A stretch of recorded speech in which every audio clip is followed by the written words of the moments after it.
Good morning, everybody. The Monday in Holy Week 2023 here on God's Hill. The Gospel of Mark tells us that on the Monday of Holy Week, Jesus went back into Jerusalem after the previous day's celebration on Palm Sunday, and he cleansed the money changers out of the temple. And this is a problematic text for a bunch of reasons. One very difficult reason is this is the one act in Jesus' ministry that seems kind of out of character, depending on how you look at Jesus.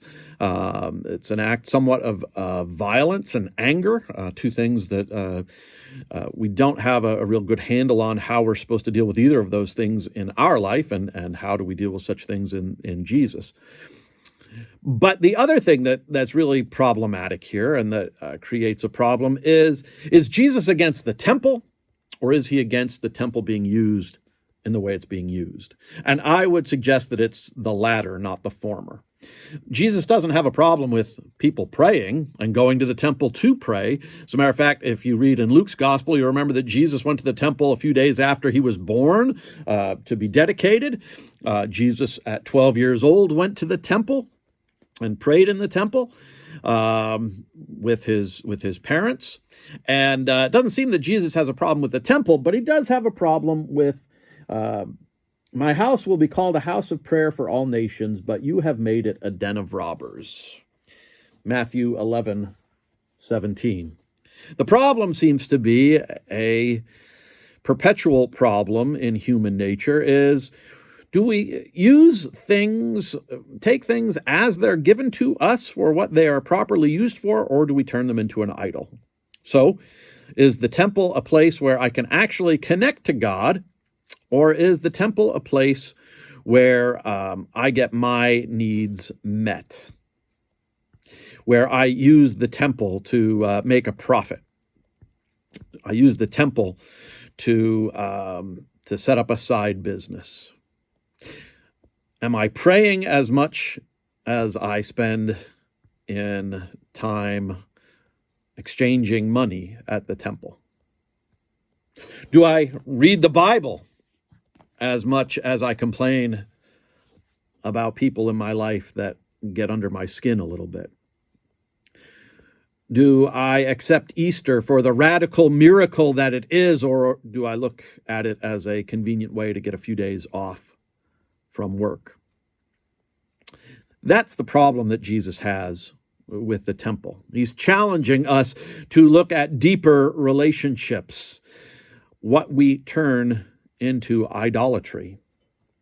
Human beings are endlessly creative, and we can turn almost anything into an idol. That's why in the Ten Commandments it says that we're not supposed to make graven images and worship them, because it's so easy to fall into the trap. You shall have no other gods before me, says the Lord. But sometimes, if we're honest, Jesus becomes a stumbling block for us, because Jesus confronts our idols of success, of materialism, of family. Jesus confronts our idols of making a living. He and his disciples had given up everything to go to Jerusalem this Holy Week. And Jesus was going to make the ultimate sacrifice. And I'm sure that looked kind of weird to those men and women who carried their briefcases to and from the court to change money. They were just doing their 9-to-5 job. How strange it would be to encounter someone who took the temple totally seriously. And how strange it is for us. How strange it is for me. I invite you this Holy Week to spend as much time as you can with Jesus. After all, his sacrifice was total, and he did it for you and for me. It's time for us to spend some time with the Lord, seeking out those places where idolatry reigns in our hearts. Love you all and miss you all. I'll see you here tomorrow for Tuesday in Holy Week. Blessings.